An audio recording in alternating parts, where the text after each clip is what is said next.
The morning light filtered through the blinds of Westbrook Financial's conference room as Lily Zhao gathered her courage. Her hands trembled slightly as she organized her notes. Today was the day she would finally speak up at the annual charity fundraiser planning meeting. For 7 years, Lily had worked in the accounts department, processing numbers, filing reports, and blending into the beige walls of the office. 7 years of being reliable but unremarkable. 7 years of having ideas but rarely voicing them. Let's get started, shall we? Richard Wilson, the head of marketing, clapped his hands together. His gold watch caught the light as he gestured to the whiteboard. We've done the silent auction for the past 5 years, and it's been a solid performer. I think we should stick with what works. Heads nodded around the large oval table. The same people who always spoke were speaking again. The same ideas that always circulated were circulating again. Lily took a deep breath.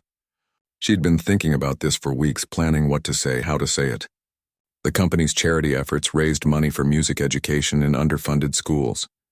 Wouldn't it make sense to include actual music in their event? I have an idea, Lily said, her voice softer than she'd intended. A few people turned to look at her with mild surprise. She rarely spoke in meetings. Yes, Lily? Richard's eyebrows raised slightly. He seemed genuinely curious. What if we added a musical showcase this year? We could invite some of the students who've benefited from our past donations to perform, and maybe even have some of our employees participate too. It would connect everyone directly to the cause. The silence that followed wasn't the thoughtful kind. It was the awkward kind. Then Derek Collins, the senior vice president of operations, let out a short laugh. A talent show? That sounds like a high school fundraiser. His eyes narrowed as they fixed on Lily. We're trying to get wealthy donors to open their checkbooks, not entertain them with amateur hour. Lily felt her cheeks grow warm. I didn't mean an amateur show. I thought, let's stick with what works. Derek cut her off, leaning back in his chair. What would you know about planning high-end events anyway? You're just an office worker. The words hung in the air. Just an office worker. As if that was all she was or could ever be. As if her ideas couldn't possibly have merit because of where she sat on the company ladder. Lily's throat tightened. The room felt suddenly too warm, too small. Several colleagues glanced at her with pity before quickly looking away. No one challenged Derek's dismissal.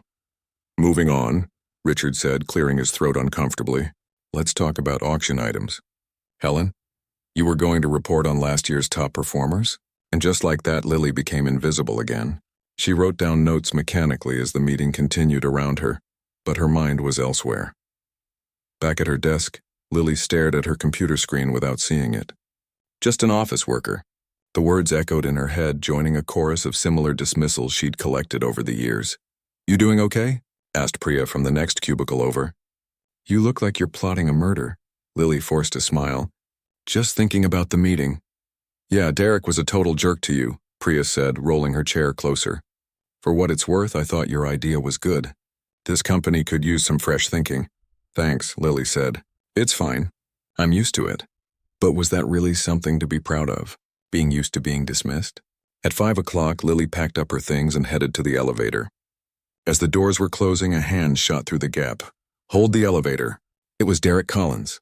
The doors reopened and he stepped in, nodding briefly at Lily before turning to face forward. The elevator descended in uncomfortable silence. Nice weather we're having, Derek said finally, apparently feeling obligated to make small talk. Yes, Lily replied, not trusting herself to say more. More silence followed. Look, Derek said as the elevator neared the ground floor. About the meeting today. I didn't mean to sound harsh. I just think we need to maintain a certain level of sophistication for these events. Lily turned to look at him directly. Because office workers don't understand sophistication? Derek's eyebrows shot up, clearly surprised by her directness. That's not what I meant. It's exactly what you meant, Lily said quietly as the doors opened to the lobby. Have a good evening, Mr. Collins. She walked out, heart pounding. She'd never spoken to a senior executive like that before. It felt both terrifying and exhilarating. Outside, rain had started to fall. Lily pulled her coat tighter around herself and began the 6-block walk to the subway station. The cold droplets hitting her face somehow matched her mood perfectly. 2 hours later, Lily sat in her small apartment, a cup of tea growing cold beside her as her fingers danced across the keys of her baby grand piano. The piano took up too much space in her modest living room, but she would sooner give up her bed than this instrument. Music had always been her refuge. Tonight she played Debussy, letting the impressionist harmonies wash over her, cleansing away the day's humiliations. Her neighbors never complained about her playing. In fact, Mrs. Zhang from across the hall once left a note saying how much she enjoyed hearing the music through the walls. As the final notes of Claire de Lune faded, Lily's phone buzzed with a text. It was from her younger brother Kai. How'd it go? Did you suggest the music thing? Lily sighed and typed back, I did. It didn't go well. The phone rang almost immediately. What happened? Kai asked as soon as she answered.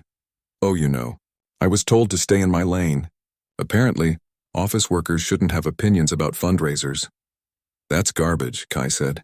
Who said that? One of the VPs, Derek Collins. The guy with the hair plugs who drives the midlife crisis car? Despite herself, Lily laughed. That's the one. Well, he's an idiot then. You're the most musical person I know. If anyone should be planning a musical event, it's you. Lily smiled, grateful for her brother's unwavering support. Thanks, but it doesn't matter. They're sticking with the silent auction. So what are you going to do about it? Do? Nothing. What can I do?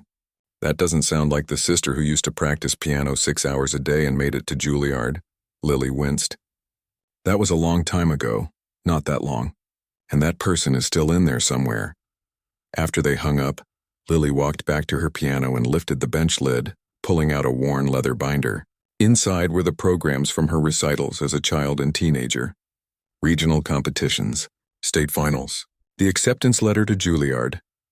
And then, the program from that final recital, the one where everything had gone wrong, where her mind had gone blank in front of hundreds of people, where her fingers had frozen on the keys, where the whispers and uncomfortable coughs from the audience had grown into a roaring in her ears, until she'd fled the stage.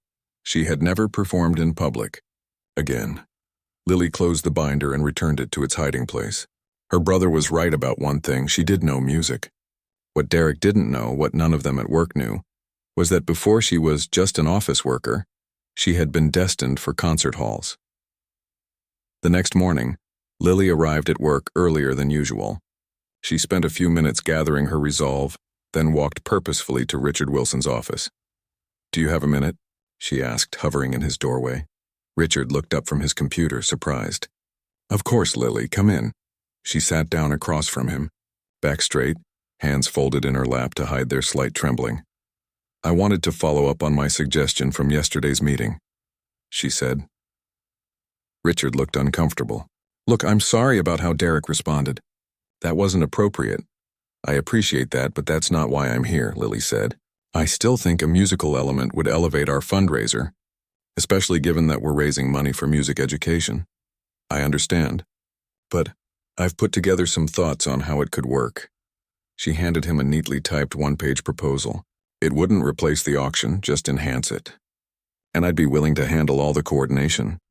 Richard took the paper, looking both surprised and impressed by her persistence. I'll look this over, he said.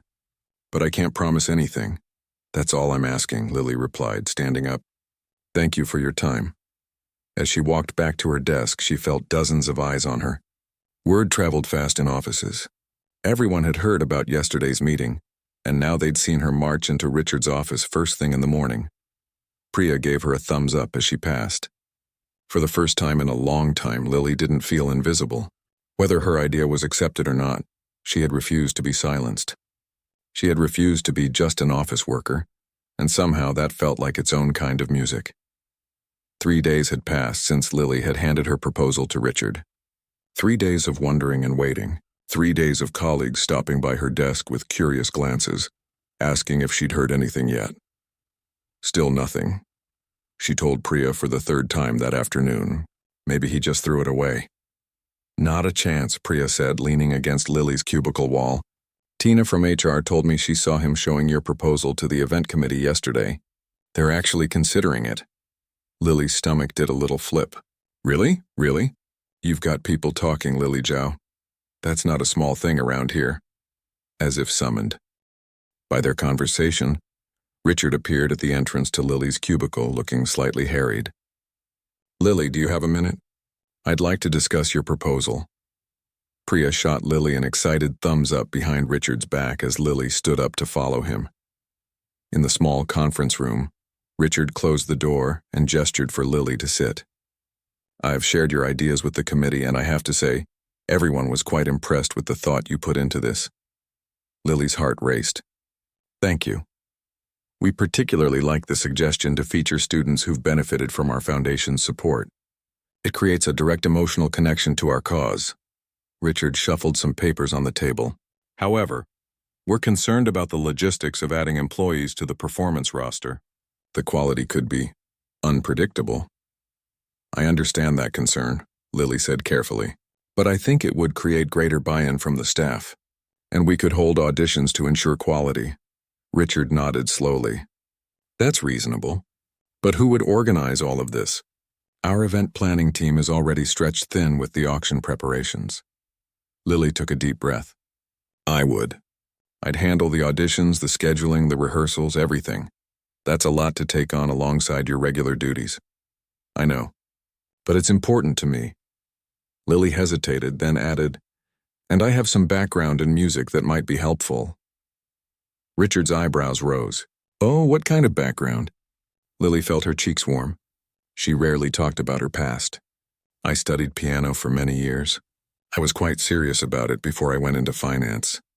"Well, that's unexpected," Richard said, looking at her with new interest. "That actually makes this whole idea much more feasible." He tapped his fingers on the table thoughtfully. "All right, Lily. I'll take this to the full committee with my recommendation. But I should warn you, Derek still isn't sold on the idea." "I didn't expect him to be," Lily said. Richard stood up. "If we approve this, you'll need to work closely with the event team, and you'll be taking on a lot of visibility." "I understand." "Good. I'll let you know by the end of the week." Back at her desk, Lily could barely focus on her work. Had she really just volunteered to organize a musical showcase? To step back into a world she'd fled from more than a decade ago? Her hands felt cold at the thought of it. That evening, instead of going straight home, Lily made her way to the Cherry Hill Community Center on the east side of town. Every Tuesday and Thursday, she volunteered there, teaching piano to children whose families couldn't afford private lessons. The community center was housed in an old brick building that had once been a library. Inside, the walls were painted in bright colors and children's artwork hung everywhere. The piano room was small, with just enough space for an upright piano and a few chairs. Lily's first student of the evening was already waiting for her. 10-year-old Zoe bounced up from her chair when Lily entered. "Ms. Lily, I practice the Mozart piece every day, just like you said."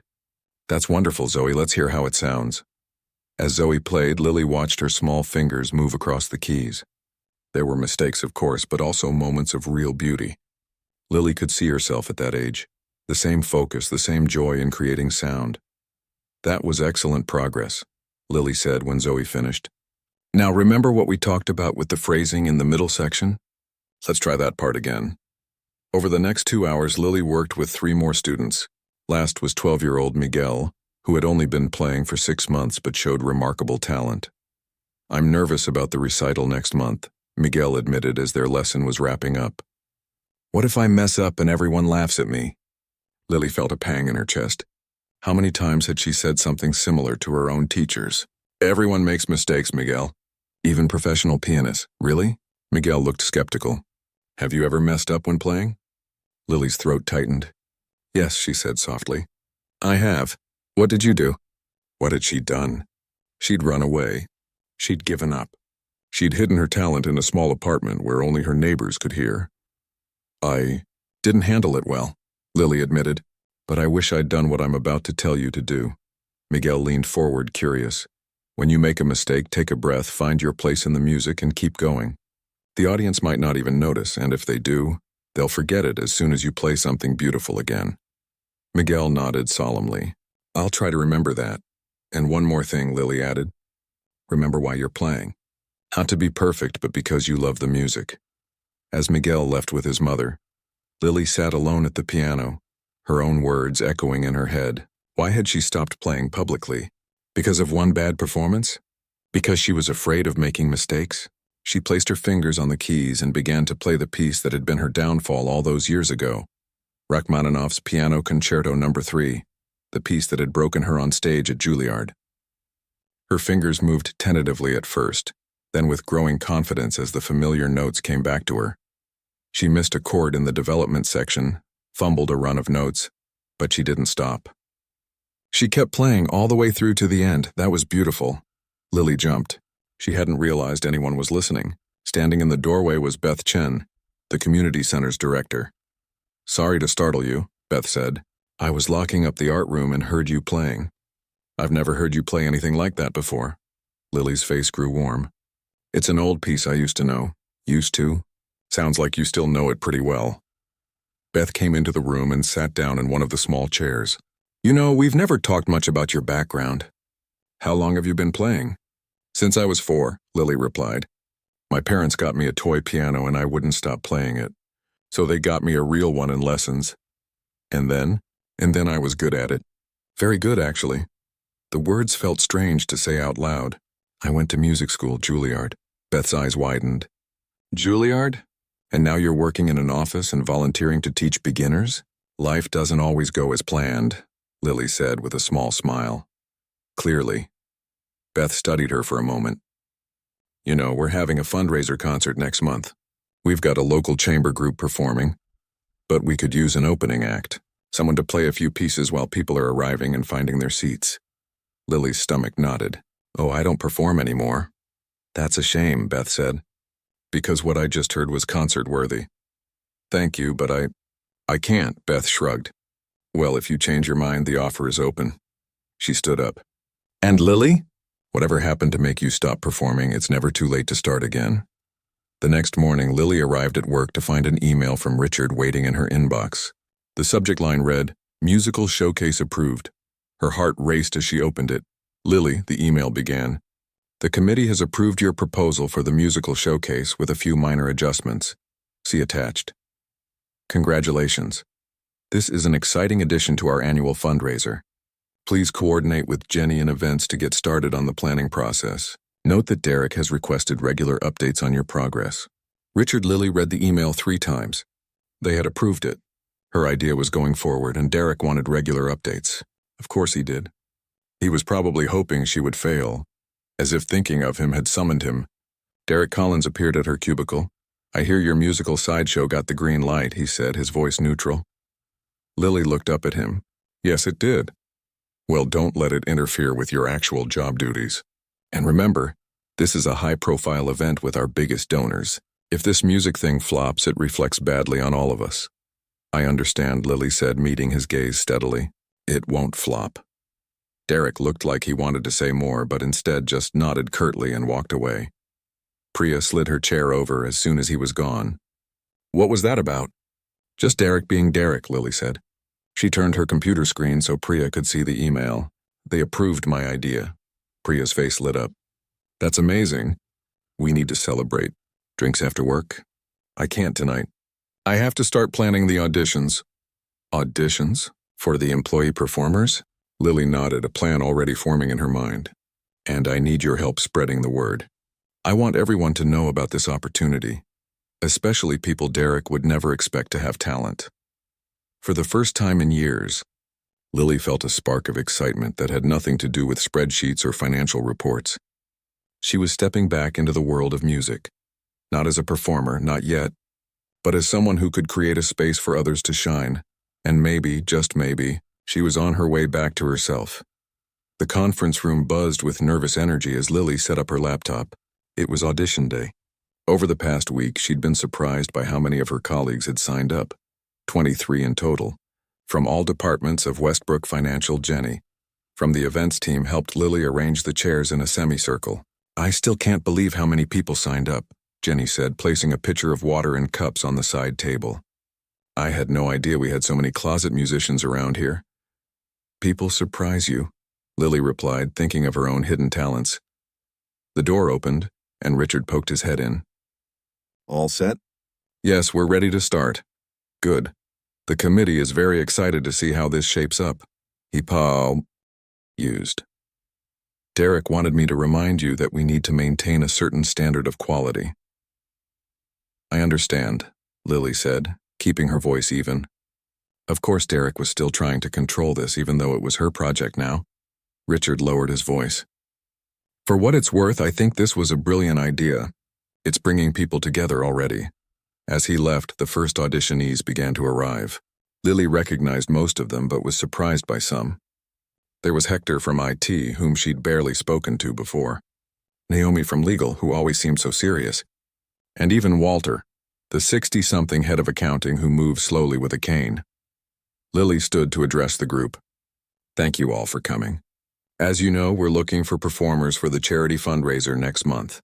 We need about 8 acts total, including some of the students from the music education program we support. Today I just want to hear what you can do. Don't be nervous, this is meant to be fun. Fun for them perhaps. For Lily, sitting in judgment of others' musical abilities brought back uncomfortable memories of her own experiences being evaluated, measured, found wanting.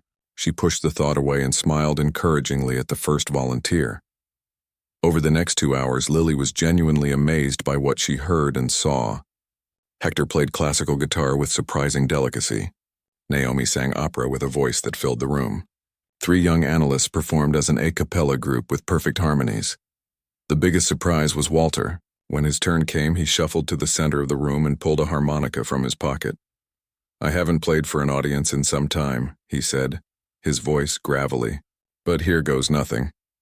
The blues melody that poured from the tiny instrument silenced the room. Walter's eyes closed as his hands cupped the harmonica, coaxing soulful bends and wails that spoke of joy and heartbreak. When he finished, everyone applauded enthusiastically. Walter, that was incredible, Lily said. Where did you learn to play like that? A small smile crinkled his face. New Orleans. I played in bands for years before I became an accountant. Life takes funny turns, doesn't it? Lily felt a connection to this man she'd barely noticed before. Yes, it certainly does. As the auditions wrapped up, Priya, who had been helping take notes, leaned over to Lily. Have you thought about performing something yourself? You said you played piano, right? Lily shook her head quickly. No, I'm just organizing, not performing. That's too bad. It would really show Derek up if you turned out to be amazing. The thought sent a wave of anxiety through Lily's chest. Performing in front of her colleagues, in front of Derek? The very idea made her palms sweat. After the auditions, Lily stayed late to review her notes and make selections.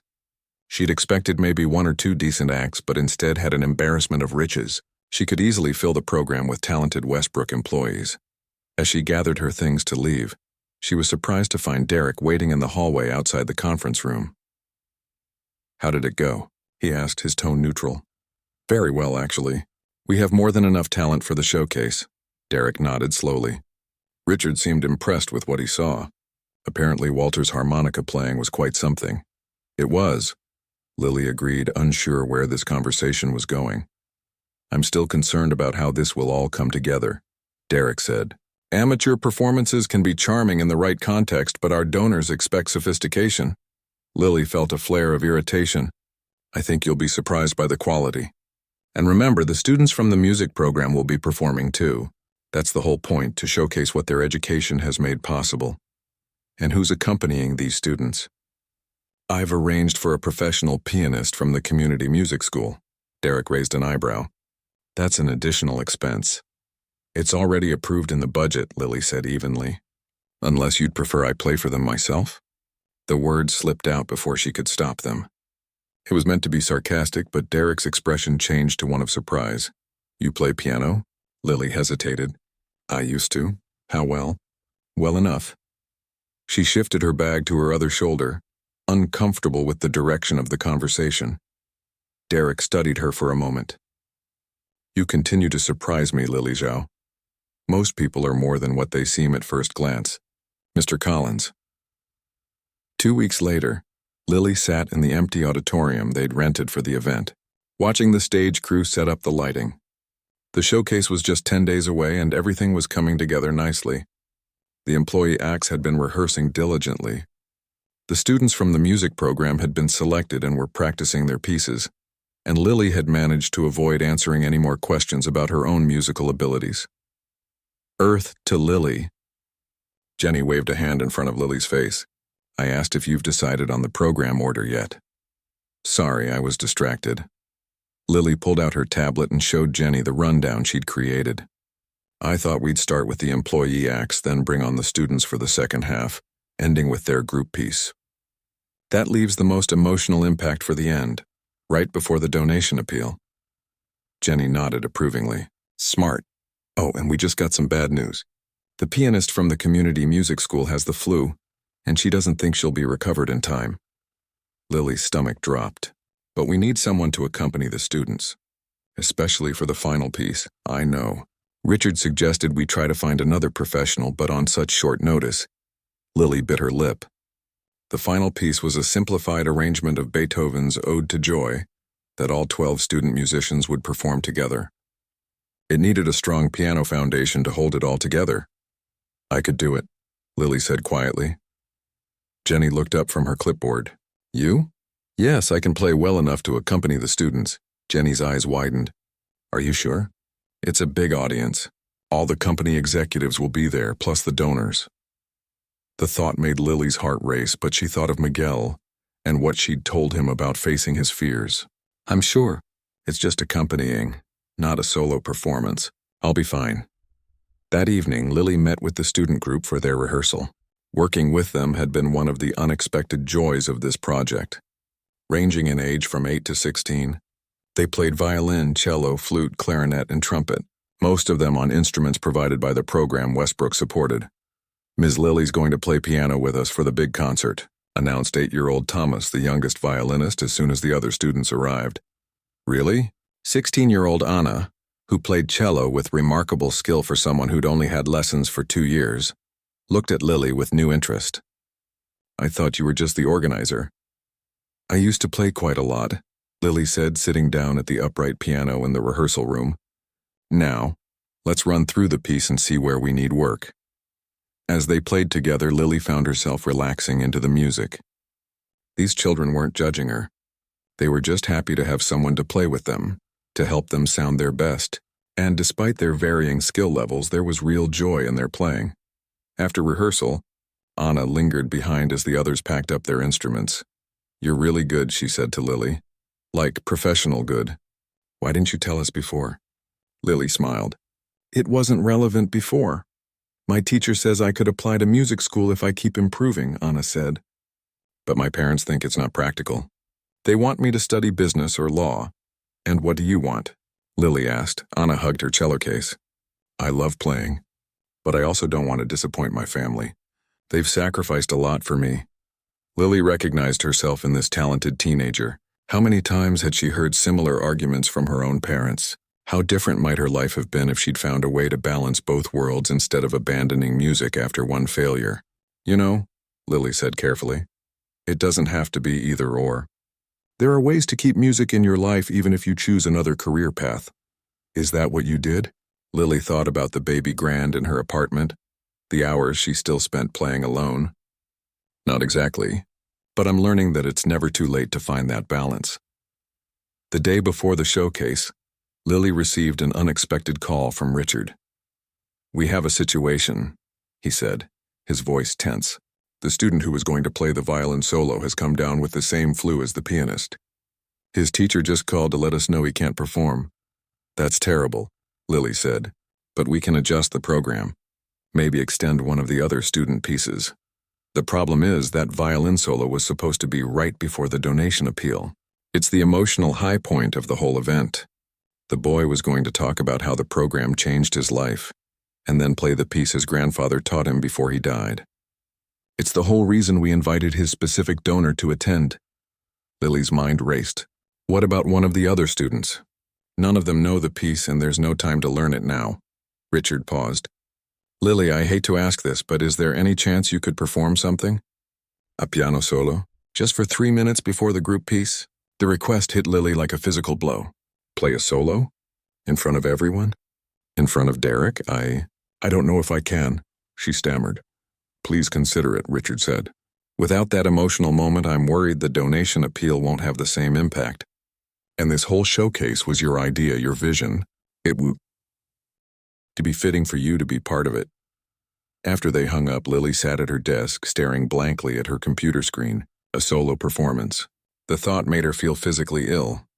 But then she thought of the students who were counting on the program, who needed those donations to continue their musical education.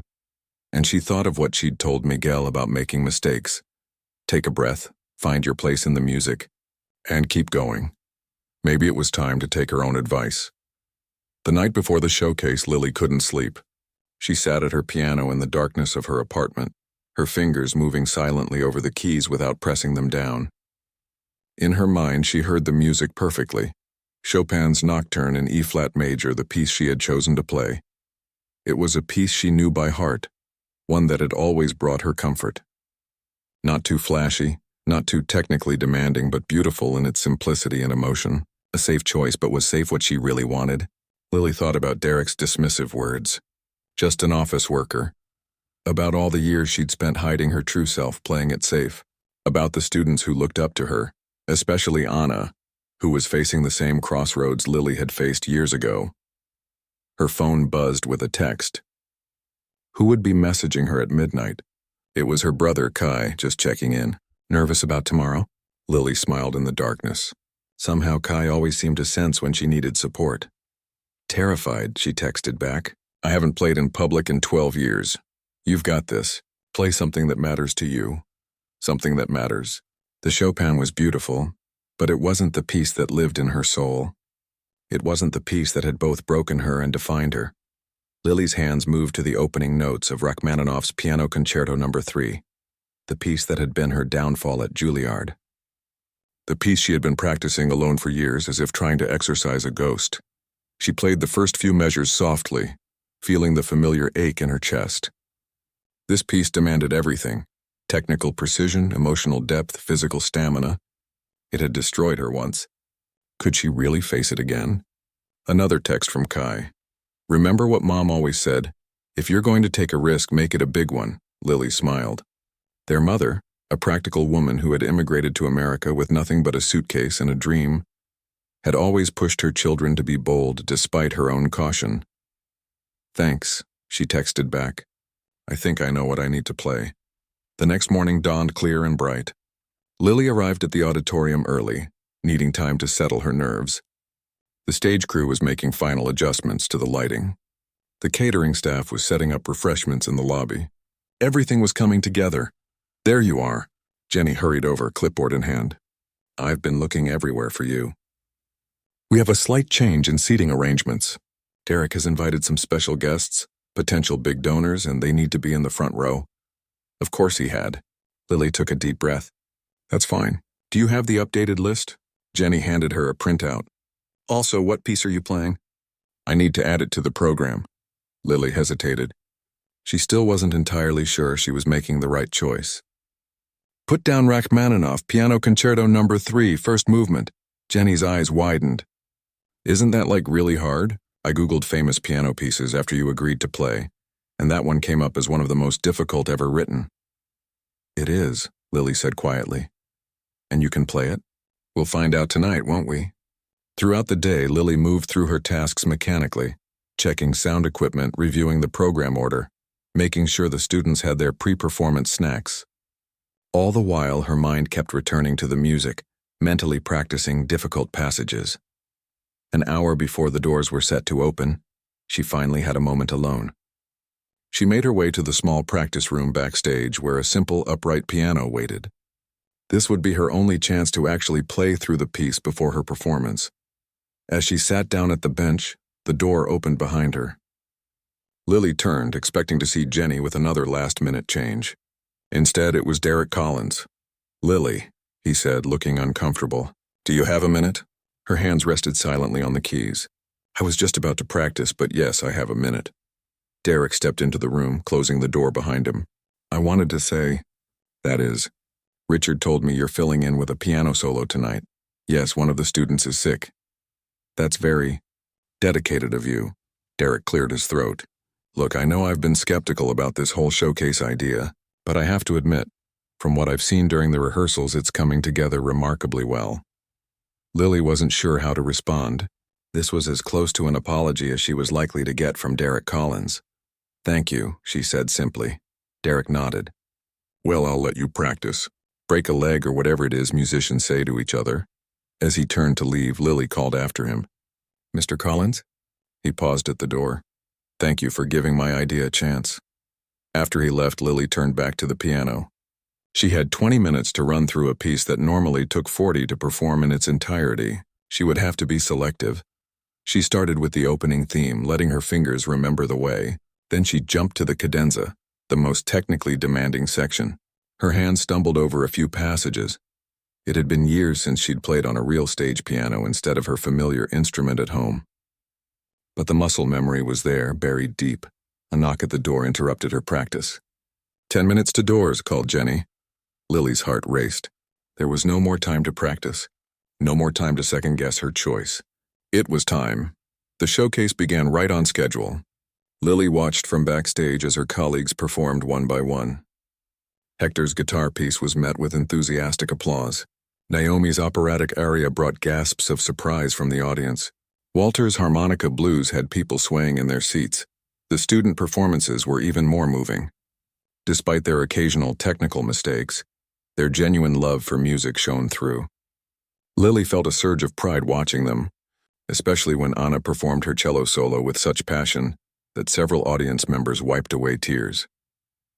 And then it was time for the final student group piece. But first, Lily's solo. Richard stepped up to the microphone. "Ladies and gentlemen, we have a special addition to our program tonight. Many of you know Lily Zhao as the organizer of this wonderful showcase.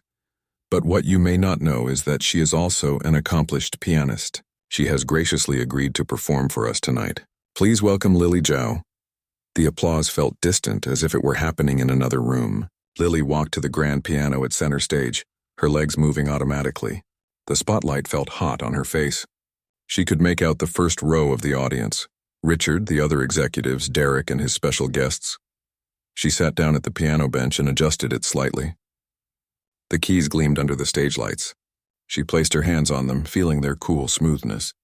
In this moment, it was just her and the piano, an old friendship being rekindled. Lily closed her eyes for a second, took a deep breath, and began to play. The opening notes of Rachmaninoff's Piano Concerto No. 3 filled the auditorium. Simple at first, almost understated, the theme unfolded under her fingers. She could feel the surprise in the audience. This wasn't a simple piece to showcase a decent amateur pianist. This was one of the most challenging works in the classical repertoire.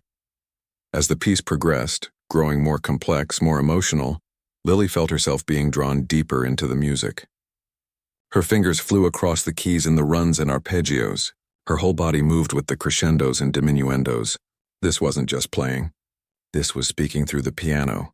The cadenza approached. The moment where the piano stood alone without orchestral accompaniment. The moment that had broken her at Juilliard. Lily felt a flutter of panic but pushed through it. Her fingers found each note, each chord. The music poured out of her. Not perfect but alive, passionate, real. When she reached the end of the first movement, the final notes resonating through the hall, there was a moment of complete silence. Lily sat still, hands hovering over the keys, hardly daring to breathe. Then the audience erupted. People leapt to their feet, applauding wildly. Lily stood shakily and turned to face them, overwhelmed by the response. Through tear-blurred eyes, she could see Derek Collins in the front row, standing with the rest, a look of absolute astonishment on his face. Backstage, the students were waiting for her, wide-eyed with wonder. Anna rushed forward. "That was amazing. Why didn't you tell us you could play like that?" Lily was still trembling with adrenaline and emotion. "I wasn't sure I still could." "Are you kidding? You're like professional level." "I was once," Lily said. "A long time ago." Thomas, the youngest violinist, tugged at her sleeve. "Does this mean you'll play with us for the last song?" Lily smiled down at him. "Absolutely. Let's go show them what music is all about." The group piece went beautifully. With Lily at the piano, the students played with newfound confidence. Beethoven's Ode to Joy had never sounded so joyful, at least to Lily's ears. As they took their final bow together, she saw tears in Richard's eyes, and even Derek was smiling genuinely. After the performance, as donors mingled with performers, from the lobby, Lily found herself surrounded by colleagues she'd barely spoken to before, all eager to express their amazement at her hidden talent. Why didn't you ever tell anyone you were a concert pianist? Asked Priya, hugging her tightly. I wasn't, not really, Lily said. I could have been. But life took a different turn. Well, after tonight, I think your life might be taking another turn, Priya said, nodding toward the crowd where Richard was waving Lily over. Standing with Richard was Derek and an elegant older woman Lily didn't recognize. Lily, I'd like you to meet Mrs. Eleanor Whitfield, Richard said. She's the chairperson of the Westbrook Foundation Board. Mrs. Whitfield extended her hand. My dear, that was extraordinary. Derek tells me this whole showcase was your concept? Yes, it was, Lily said, shaking her hand. And clearly you've been hiding quite remarkable talents from us all, Mrs. Whitfield continued. We've been discussing the Foundation's music education initiative, and frankly, we need someone with both business acumen and musical expertise to help expand the program. Would you be interested in heading up that initiative? Lily looked from Mrs. Whitfield to Richard to Derek, stunned. Are you offering me a job? We're offering you a promotion, Derek said. One that I think you've more than earned tonight. In that moment, Lily thought of all the years she'd spent hiding part of herself, afraid of being judged, afraid of failing. And she thought of the students who would benefit from a program led by someone who truly understood both the practical and artistic sides of music education. I'd be honored, she said, her voice steady and sure. Thank you for the opportunity. As the evening wound down and the last guests departed, Lily sat alone at the piano on the darkened stage, gently playing a quiet melody. She felt different somehow, more complete, as if pieces of herself that had been separated for years had finally been reunited. She wasn't just an office worker. She wasn't just a pianist. She was Lily Zhao, and she contained multitudes. 6 months had passed since the night of the showcase. Spring had given way to summer and summer to fall. The maple trees outside Lily's new office window were ablaze with red and gold leaves. Her office, not cubicle, was on the 5th floor of Westbrook Financial's building, with the rest of the executive team. The walls were adorned with framed photos of students from the music education program, their faces bright with pride as they held their instruments. A small upright piano stood in the corner, occasionally drawing curious glances from visitors who weren't used to seeing musical instruments in corporate settings. Lily was reviewing the quarterly budget for the Westbrook Foundation's expanded music initiative when her assistant, Priya, who had eagerly joined Lily's team, poked her head in. The board members are starting to arrive for the meeting, Priya said. And you got another email from that conservatory in Philadelphia. They really want you to consider their proposal. Thanks, Lily replied. Tell the board I'll be right there. In the month since her performance, Lily's life had transformed in ways she couldn't have imagined. Her new role as Director of Arts Education at the Westbrook Foundation allowed her to blend her financial expertise with her passion for music. Under her leadership, the program had already doubled its reach, providing instruments and lessons to hundreds more children across the city, and word had spread about her playing. She'd received invitations to perform at charity events, to teach masterclasses, even to audition for regional orchestras. She'd declined most of them, choosing instead to focus on building the Foundation's program. But she had started playing regularly at a small jazz club downtown on Thursday nights, just for fun, just for herself. As Lily gathered her materials for the board meeting, her phone buzzed with a text from Kai. Break a leg at the meeting. Don't forget to mention the summer camp idea. Lily smiled. Her brother had become an enthusiastic supporter of her new venture, even volunteering his time to teach music technology workshops for teens in the program. The boardroom was nearly full when Lily arrived. Mrs. Whitfield was chatting with Richard near the window. Other board members, corporate executives, community leaders, philanthropists, were settling into their seats around the large oval table. And at the far end sat Derek Collins, reviewing notes on his tablet.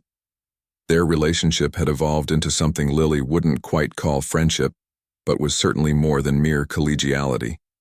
There was a mutual respect between them now, though Derek would probably never admit how wrong his first impression of her had been. Let's get started, shall we? Mrs. Whitfield said as Lily took her seat. Lily, would you like to present your quarterly report? For the next 20 minutes, Lily walked the board through the program's successes and challenges, showing slides of student performances and impressive statistics about improved academic outcomes for participants. The board members nodded appreciatively. And finally, Lily said, I'd like to propose a new initiative for next summer, a 2-week intensive music camp for our most dedicated students. They would work with professional musicians, composers, and conductors, culminating in a public concert at the Anderson Performing Arts Center. That sounds ambitious, Derek said, leaning forward. And expensive. It is, Lily acknowledged. But I've already secured commitments from several musicians who are willing to donate their time. And I believe the impact would be tremendous. I agree with Lily, Mrs. Whitfield said. These children deserve the same opportunities as kids from wealthier districts. Derek studied Lily thoughtfully. Would you be teaching at this camp? I would, Lily replied. Piano and music theory.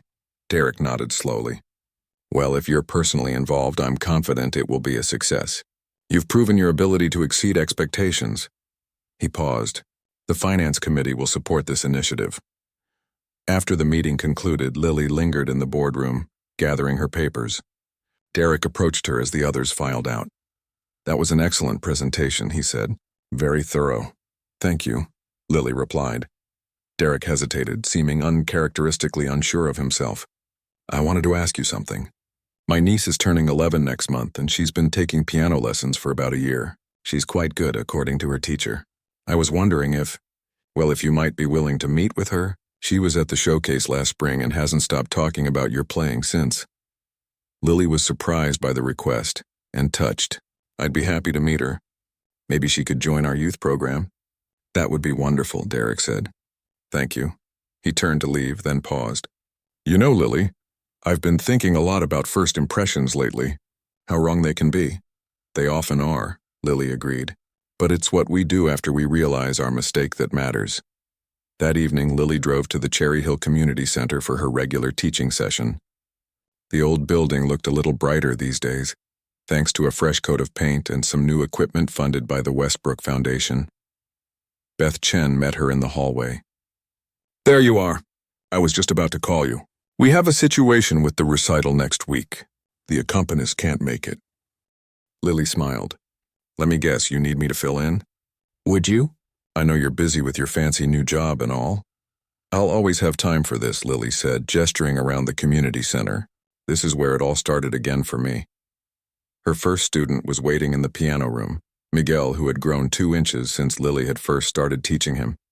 Ms. Lily. I mastered that Bach piece you gave me last week, he announced proudly. Let's hear it then, Lily said, sitting down beside him on the bench as Miguel played. Lily noticed how much more confident he had become, both in his playing and in himself. He still made mistakes, a missed note here, a fumbled rhythm there, but he didn't let them derail him. He kept going, just as she had taught him. Excellent progress, Lily said when he finished. You've really captured the spirit of the piece, Miguel beamed. I've been practicing extra because I want to audition for the summer camp you told us about. Do you think I'm good enough? I think you have as good a chance as anyone, Lily said truthfully.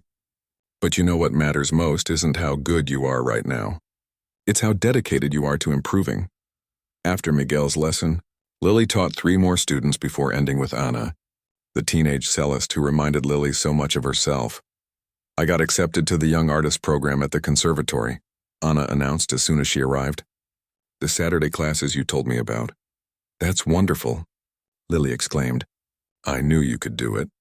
My parents are actually okay with it, Anna continued. After they came to the showcase and saw you play, they started to understand why music matters so much to me. They said if I keep my grades up, they'll support me applying to music schools. I'm so happy for you, Lily said, meaning it deeply. Anna had a gift that deserved to be nurtured. I'm still going to major in something practical in college, Anna said. Maybe music business or arts administration. Something like what you do. I want to have both worlds like you. Lily felt a warmth spread through her chest. Without intending to, she had become a model for this talented young woman, not just musically, but in how to build a life that honored all parts of oneself. After her teaching sessions, Lily stopped by her brother's apartment. Kai had invited her over to hear a new composition he was working on, a piece that blended classical piano with electronic elements. As they sat in his small living room, drinking tea and discussing music, Lily marveled at how much closer they had grown over the past months. You seem happy, Kai observed. Happier than I've seen you in years, I am, Lily replied. It's strange, for so long I thought I had to choose. Music or career. One world or the other. But it turns out the most fulfilling path was combining them. Not everyone gets a dramatic moment like you had, Kai said with a grin. Most of us don't get to shock a room full of people with our secret talents. Lily laughed. True. But I think everyone has parts of themselves they keep hidden, things they're afraid to share because they might be judged or they might fail. Later that night, as Lily sat at her piano at home, she reflected on how much had changed in half a year. She thought about the night of the showcase, the terror she had felt walking onto that stage, the liberation of finally playing with her whole heart, the astonishment on Derek's face when he realized who she really was. But more than anything, she thought about all the years she had diminished herself, hiding her gifts, accepting labels like just an office worker because she was afraid to be fully seen. Her phone chimed with an email notification. It was from a former professor at Juilliard who had somehow heard about her performance and reached out. He was organizing an alumni concert and wanted her to participate. 6 months ago, Lily would have immediately declined, making excuses about being too busy with work. But now she found herself typing a different response. I would be honored. What piece did you have in mind? After sending the email, Lily returned to the piano. She began to play a piece she was working on for her next Thursday night at the jazz club, a jazz arrangement of the Rachmaninoff concerto that had once defeated her. It was challenging in entirely new ways, requiring improvisation and a different kind of technical skill. But that was the point, to keep growing, to keep stretching herself, to keep embracing new aspects of her art and herself. The music filled her apartment as night fell over the city. In an office building downtown, her name was now etched on a door, her ideas respected and valued. In a community center across town, young musicians were discovering their own gifts because of her guidance. And here at her piano, her fingers created beauty that was entirely her own. Lily Zhao was many things: an executive, a teacher, a pianist, a mentor, a sister, a friend, and she was never again just anything.